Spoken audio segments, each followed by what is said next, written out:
Notre-Dame au manteau froid. Chaque vesprée à l'heure où l'Angélus dans la tour pleure, on regardait venir de loin un lumignon d'or en son poing, le petit homme au teint de pomme.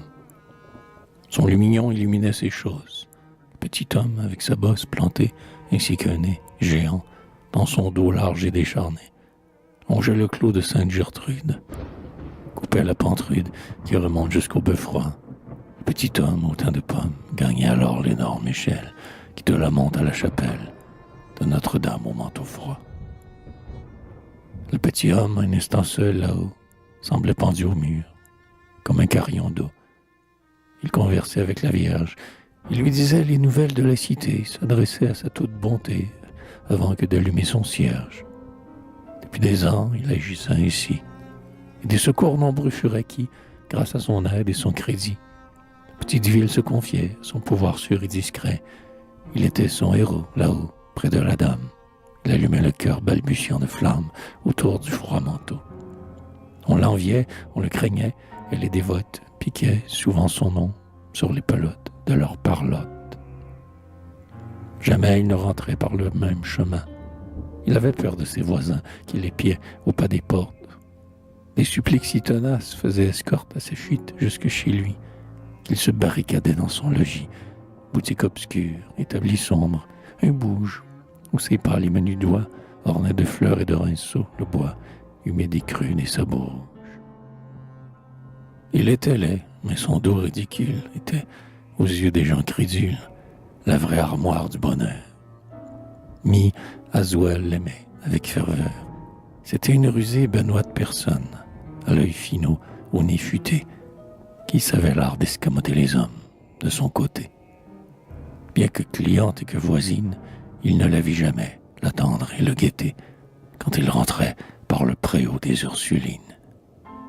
Elle affectait ne point savoir jusqu'où montait son grand pouvoir, si bien que, l'éprouvant obstinément discrète, lui-même, il la poussait aux vœux et aux requêtes. Dès qu'elle entrait chez lui le samedi, maître de l'ordre dans sa boutique et disposé côte à côte, sur l'établi, l'arroi luisant des sabots clairs et identiques. Elle aimait bien la Vierge au manteau froid, elle aimait bien le petit homme au teint de pomme, mais elle aimait surtout d'avoir pour soi l'intercesseur si nettement utile que la bonne petite ville dépêchait tous les soirs un peu vers la puissance du bon Dieu. Petit grain, à mince dose, elle poivra si bien les choses qu'il épousa la Saint-Jean d'été. La ville entière en fut fouettée jusqu'au sang. Un commérage emberlificoté d'un tas d'avis et de propos contraires gagna le séminaire. Et Sus, le fossoyeur, et Sas, le sacristain, ne s'en taisaient, soir ni matin. Le vieux quartier des Trois Pucelles ouvrit toute giflante une querelle avec ceux du château d'or, et le clergé s'en fut chez Monseigneur lui-même, percer à jour le stratagème et le sommet de donner tort. On en voulait surtout à celle qui détournait à son profit celui que tout le monde avait choisi pour émissaire et pour appui. On eût brûlé sa chair comme infidèle, jadis au temps ancien, quand les bûchers, dans un décor de vieux clochers, se déployaient, ainsi que des pans rouges. À 7 heures, faute de mieux, le soir, on assiégeait son bouche. On l'insultait, massé sur son trottoir. De vieux poêlons et d'antiques ferrailles, abruis, grinçants et fous, menaient autour de son amour, bataille.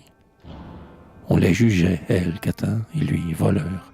Certains les accablaient sous la même fureur. Ils accouraient du fond de leur impasse, poussant des cris, jetant des pierres, qu'on entendait heurter le toit et choir par masse dévalantes dans la gouttière. Portes et volets craquaient, les coups pleuvaient si fort qu'on eût dit une tempête des nords, trouant et secouant la terre à plein tonnerre. Cela dura 9 soirs entiers, jusqu'au moment où Mandus Noll, le fer blantier, pour en finir, tassa devant la porte un feu géant de branches mortes. Alors, selon l'usage, au premier coup, de leur ampleur sur la paroisse, les yeux sournois, la voix narquoise, Noll y jeta sa chatte et son matou, et le minuit sonna son dernier coup. Et ce fut un délire effrayamment obscène. Les mains cherchant les mains, tous les voisins firent la chaîne autour du feu de leur vengeance et de leur haine. Il ricanait devant l'horreur des deux bêtes folles de peur. Il les voyait dans le foyer grandir, et tout à coup, comme deux flammes, hors des flammes bondir. Le poil rouge, les regards fous, cherchant à enfuir n'importe où.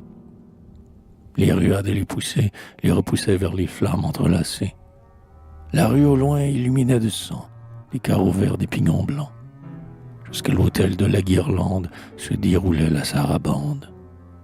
Les dos roulaient, les pieds mordaient le sol. On croyait voir des bras s'unir pour des viols, quand les couples passaient et repassaient devant les feux, avec toujours plus d'âvre et de folie aux yeux. La lassitude seule eut raison de la haine. Filles et gars, les muscles mous tombaient par paquets lourds dans les égouts. La ronde, à bout d'ardeur, rompait sa chaîne. Une suprême fois, les bêtes, loques en feu, buissons rouges, torches brandies, rebondirent de l'incendie. Mais ceux du pré et de l'arbalète, encore vaillants, repoussèrent à coups de pied ce dernier bond dans les brasiers. Quand le matin s'en vint, neutre et blafard, comme un linge d'étain, se suspendre le long des rues, Mi-Aswell s'enfuit de la cité bourrue et plus jamais n'y reparut.